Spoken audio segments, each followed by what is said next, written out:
Hi there, friends. This is Emily Windsor Craig, and it is the 23rd of December, 2019.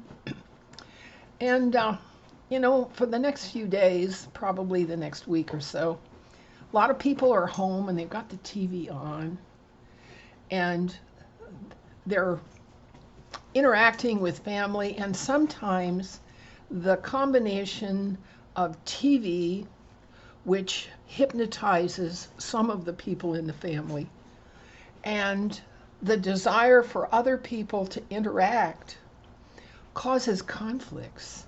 All right. So I just want to kind of introduce some ways to mediate some of these conflicts over the holidays, because we know there are a lot of family tensions during the holiday season. Some years ago, I ran into a cartoon by Marge, and it said simply, "Don't believe everything you think." All right? Don't believe everything you think. And one of the ways that we can keep television, not television, distractions, focus, not distractions, and all of the attention issues at holiday time, keep that straight, is to remember how it is that we think. I learned many, many years ago, and of all places among Jehovah's Witnesses, that thoughts come from without. Every thought that occurs to you is not necessarily yours. And of course, we know this is true because television is hypnotic. Here, let's look at this article about effects of TV on the brain. All right. It says here, the brain slips into a hypnotic state within seconds of watching TV. The hypnotic effect is largely caused by screen flicker, which lowers your brain waves. Television may have more control over your life than you realize. Now, some of the new screens don't flicker as much. However, the repetition, the Goebbels style repetition of the same ideas over and over and over again, has the same hypnotic effect as the flickering screen, whether you have one or the other. I find personally that if there's a TV on in the room, I can't carry on a conversation in the room competing against the television. I'm just not capable of it. And I'm very vulnerable to that because I have a touch of Asperger's, and in my family there's a lot of ADHD, and we have a hard time focusing on being with someone if there's a noise going on in the background. We have that attention problem. And so we need to be cognizant of it and paying attention to our manners when we are with the whole family.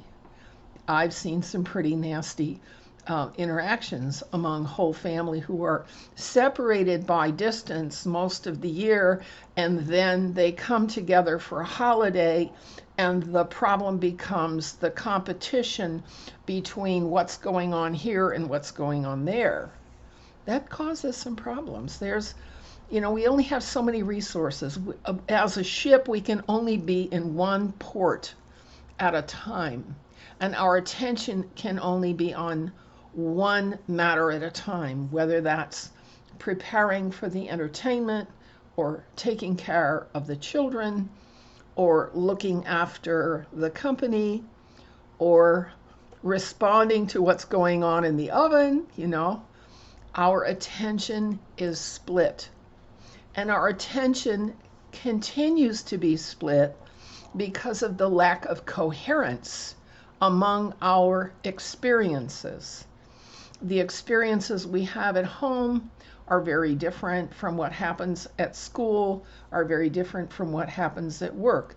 And one of the ways that the powers that be have taken hold of us and of our consent is to fragment our attention. They call it multitasking, okay? That we get focused on so many different functions that we don't focus on anything. All right. Now, we live at a dangerous time in history. All right. There's this impeachment drama going on over here, and there's the festivities going on over there, and there's the football games going on over here, and the attention to the family going on over here. And how do you pull it all together is the challenge we face now in the time of the holidays. You know, all the running around and the shopping. Now, I've settled that problem is that I just shop online. I'm just super chicken when it comes to going to the mall anymore. And I see more and more very sad videos on YouTube about literal abandoned malls because people have learned that it's not necessary to drive and park and walk and, you know, do all of that for shopping. We don't do that anymore. And Amazon and Walmart and, you know, these companies have made it simpler to do our shopping at home. So it's a time of reflection too, for those of us who aren't so committed to the holiday spirit, so to speak. It's a time when there's very little light during the day, long nights, and the time to think about where we have been this year. And we're not just ending a year this time. This is the end of an entire decade. This is the end of the teens, of the 20 teens. And we're going into the 2020s. Maybe they'll be the roaring 20s. It's hard to say.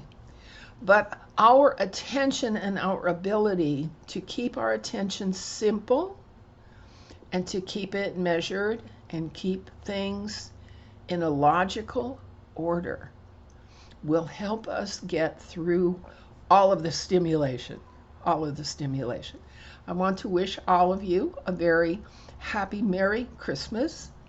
And we'll be doing some more things by the end of the calendar year to reflect on, okay, what is next for America because of the agendas that are going on in front of us with their dramas. Okay, how do we sort through the agendas and figure out where we fit in the agenda to correct corruption and the agenda to find social justice and in the agenda to find a group of people with whom we can identify now that churches are literally changing their doctrines to facilitate and allow for sexual freedom or not.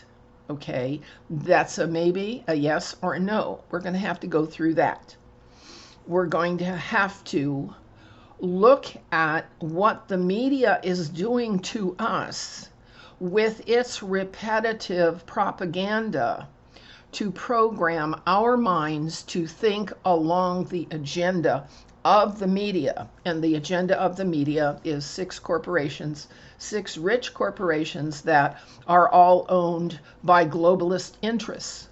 Okay, so how do we keep our separate point of view in a national media environment in which we are constantly pummeled with propaganda? This was the challenge of the Soviet Union in the 1950s. And, you know, I can see that the Russian people as a nation have lived through it. I don't know whether the Chinese people are handling their dystopia very well, but we in the United States and United Kingdom seem to have taken a firm step toward autonomy and self-sovereignty and self-reliance with the steps that the president has taken and with what's coming up next for us. We have a lot of dispersing conflict to do and a lot of gathering good ideas and problem solutions. So that's what I have for you this almost Christmas Eve. And I have a wonderful time, and I'm quite comfortable here. It's nice and warm. I have a good community to live in, and we're all just gonna rock and roll this Christmas 2019. Thank you for coming by. Bye-bye.